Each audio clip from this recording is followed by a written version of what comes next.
ഇന്നത്തെ ടോപ്പിക് വരുന്നത് AI research and open source projects ആണ്. സോ AI റിസർച്ച് എന്ന് പറഞ്ഞിട്ടുണ്ടെങ്കിൽ നമ്മൾ ഹ്യൂമൻസിനെ പോലെ തിങ്ക് ചെയ്യാനും ലേൺ ചെയ്യാനും ഡിസ്റ്റൻസ് മേക്ക് ചെയ്യാനും കാപ്പബിൾ ആയിട്ടുള്ള മെഷീൻസിനെ ഡെവലപ്പ് ചെയ്യുന്നതിന് വേണ്ടിയിട്ടുള്ള ഒരു സയന്റിഫിക് സ്റ്റഡിയാണ് AI റിസർച്ച് എന്ന് പറഞ്ഞിട്ടുണ്ടെങ്കിൽ.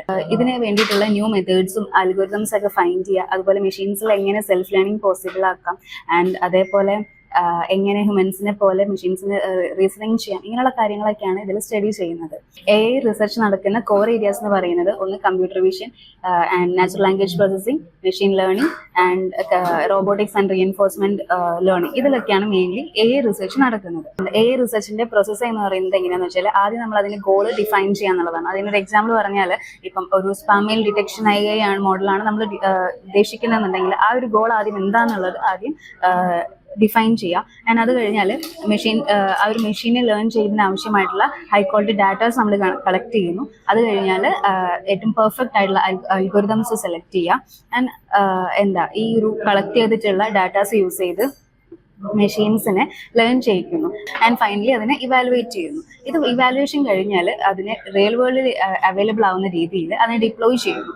ഓക്കെ, ഡിപ്ലോയ് ചെയ്ത് കഴിഞ്ഞാൽ ഇതിനെ റെഗുലർ ആയിട്ട് ഇതിനെ മോണിറ്റർ ചെയ്തുകൊണ്ടിരിക്കും. ഇതിന്റെ പെർഫോമൻസ് ഒക്കെ എങ്ങനെയാണെന്നുള്ളത് മോണിറ്റർ ചെയ്തുകൊണ്ടിരിക്കും. സോ ഇതാണ് ഈ ഒരു AI റിസർച്ചിൽ നടക്കുന്ന പ്രോസസ്സ് എന്ന് പറയുന്നത്.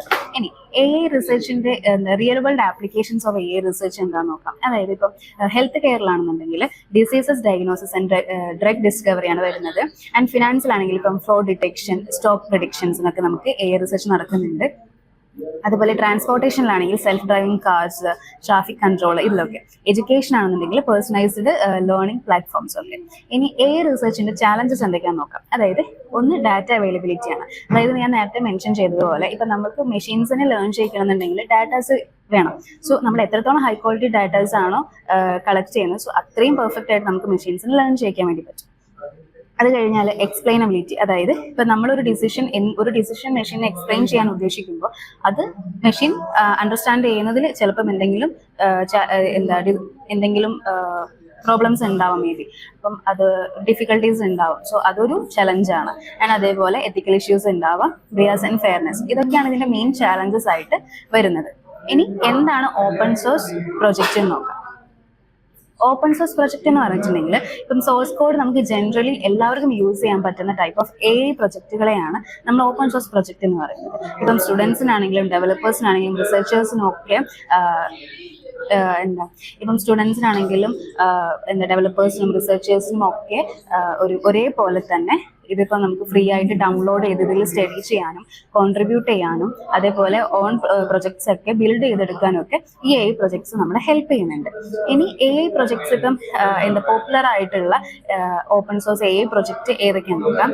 ഒന്ന് ടെൻസർഫ്ലോ ആണ്. And PyTorch, Hugging Face, transformers, OpenCV, LangChain, ഇതൊക്കെയാണ് മെയിൻലി പോപ്പുലർ ആയിട്ടുള്ള ഓപ്പൺ സോഴ്സ് പ്രൊജക്ട് എന്ന് പറയുന്നത്.